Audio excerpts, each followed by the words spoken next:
à bord du Glory of the Sea, qui est un bateau qui date de 2001 et qui a notamment fait un grand périple de 3 ans, tour du monde, dont un an passé en Antarctique avec Jacques Peignon. Glory of the Sea, mis à l'eau en 2001, skippé par Jacques Peignon, est un des très rares voiliers à avoir navigué et hiverné dans le Grand Sud. Il appartient désormais à Respectons la Terre pour servir de support et de base logistique aux différentes expéditions organisées par les membres de l'association. Son premier défi consiste en un tour du monde par les 2 pôles, une première.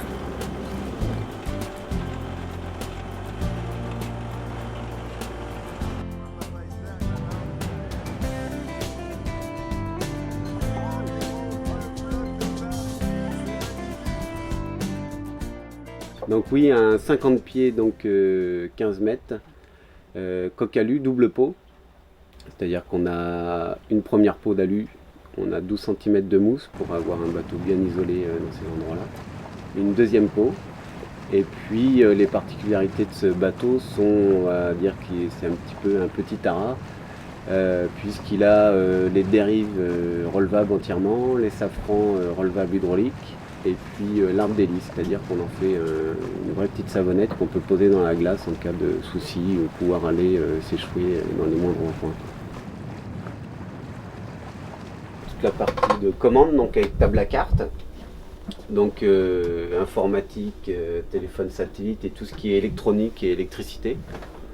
Donc on est équipé de radars pour nous aider pour les icebergs. Un AIS qui est un radar qui nous permet de de détecter facilement tous les cargos, bientôt les bateaux de pêche qui vont être obligatoires.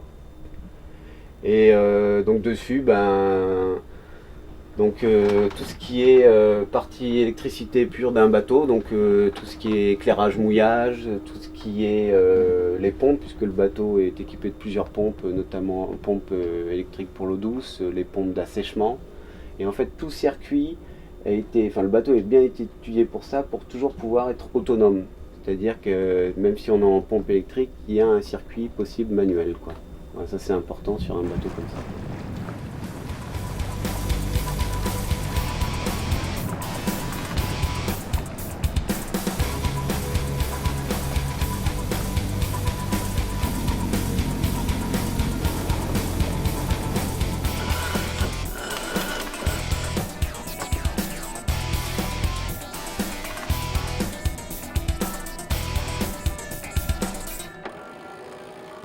C'est-à-dire qu'on a un poste de barre extérieur et d'ici, en fait, quand on est vraiment dans le gros temps, on peut amener la barre à roue ici et venir commander le bateau d'ici. Et on a aussi un joystick pour le commander sous pilote automatique. Donc on peut le faire en pilote automatique ou en commande manuelle avec la barre à roue intégrée. Donc d'ici, on est quand même abrité, plus que dehors, dans ces régions un petit peu fraîche. Alors l'intérieur, pour commencer, d'abord on a une soute à voile tout à l'avant qui est donc séparée par une cloison étanche, ça c'est la première partie, suivie d'un grand carré de vie avec donc 2 sanitaires, puis on retrouve sur l'arrière 2 cabines doubles pour pouvoir loger du monde, donc on peut loger jusqu'à 7 personnes dans le bateau.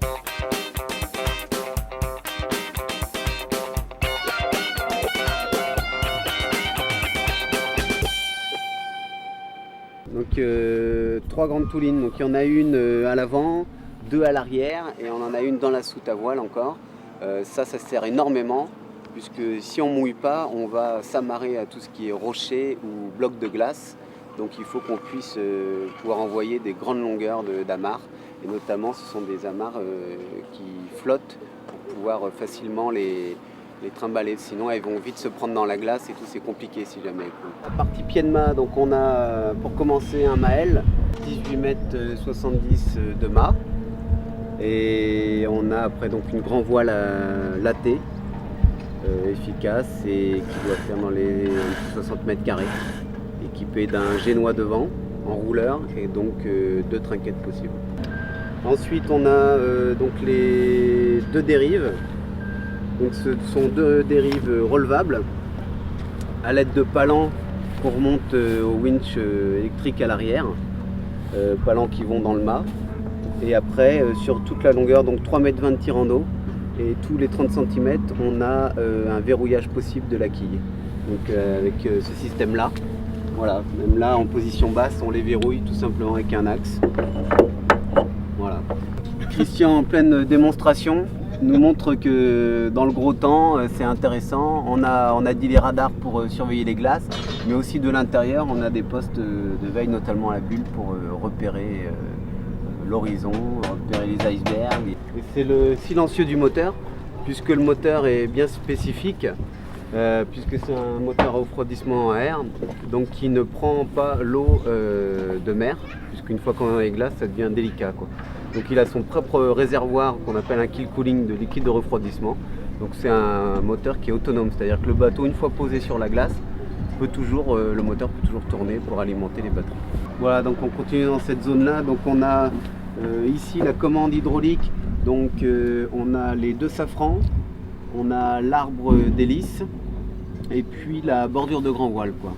Et dans le puits, donc on a ici qui nous permet d'avoir un visuel sur l'arbre d'hélice, donc on peut remonter évidemment pour se poser toujours sur la glace. Et après, la caractéristique technique du bateau, c'est que l'objectif c'est d'avoir aucun passe-coque, donc aucune voie d'eau possible.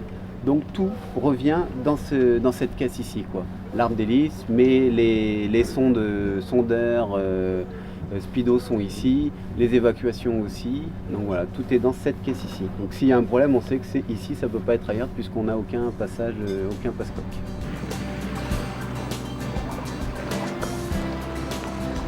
Aujourd'hui, Glory of the Sea navigue du côté du Groenland.